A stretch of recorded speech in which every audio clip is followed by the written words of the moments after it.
जरा इनकी लाइफस्टाइल देखिए। कोई रोल्स रॉयस में शाही एंट्री मारता है, कोई करीब 3 लाख के जूते पहनता है, कोई लगभग 10 लाख से ज्यादा का बर्थडे सेलिब्रेशन करवाता है। सच में आज हमारे देश में पिछड़ों का इस्तेमाल करके उनके जज्बात से खेलकर अरबपति बनना उतना ही आसान है जितना बिजनेस करके अरबपति बनना मुश्किल।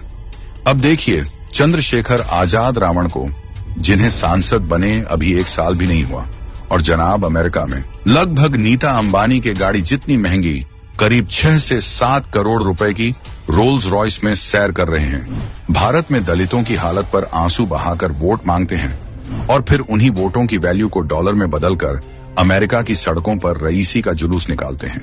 ये वही नेता जिन्होंने आर्थिक रूप से कमजोर लोगों को 10% कोटा देने के मोदी सरकार के फैसले का विरोध किया था। फिर आते हैं आम आदमी क्रांति वाले केजरीवाल, जो कभी मफलर लपेटकर बोले थे, मैं तो आम आदमी हूँ। आम आदमी पार्टी के युवा विंग से जो जुड़ेगा उसको सिंपल और साधारण शादी करनी पड़ेगी। अब वही आदमी अपनी बेटी की शादी की रस्में 5 स्टार होटल शांघरी में करवाया, जहां एक कमरे का किराया लगभग 16,000 से शुरू होता है। इससे पहले 45 करोड़ का शीश महल बनवाया। सत्ता गई तो पंजाबियों के पैसों पर Z+ सिक्योरिटी के साथ महंगी महंगी गाड़ियों के काफिले लेकर घूमते हैं। इस लिस्ट में आजादी से पहले से भी शानो शौकत वाली जिंदगी जीने वाले परिवार के शहजादे भी पिछड़ों वाली राजनीति करते हैं। राहुल गांधी कहते हैं 52 साल हो गए, मेरे पास घर नहीं, लेकिन बर्बरी की 60,000 की जैकेट, 41,000 की टी शर्ट और 3 लाख के स्नीकर्स पहनकर घूमते हैं।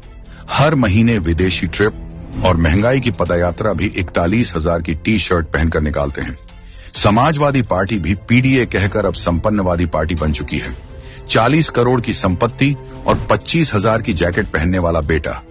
जिन समर्थकों से वोट लेते हैं वो शायद 250 की जैकेट खरीदने में भी 2 बार सोचें।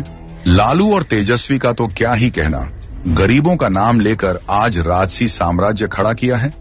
लालू के शहजादे आए दिन विदेशी ट्रिप, सूट बूट और 250 रुपए में 1 लीटर मिलने वाला महंगा एवियन पानी पीते हैं।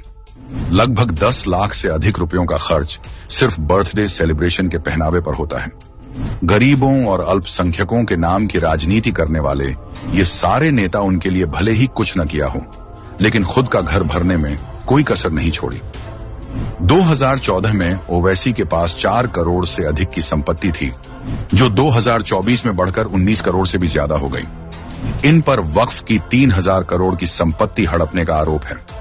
लेकिन जिस समुदाय के नाम पर ये अपनी राजनीतिक रोटियां सेंकता है, उसी हैदराबाद के 63% समुदाय विशेष गरीब हैं।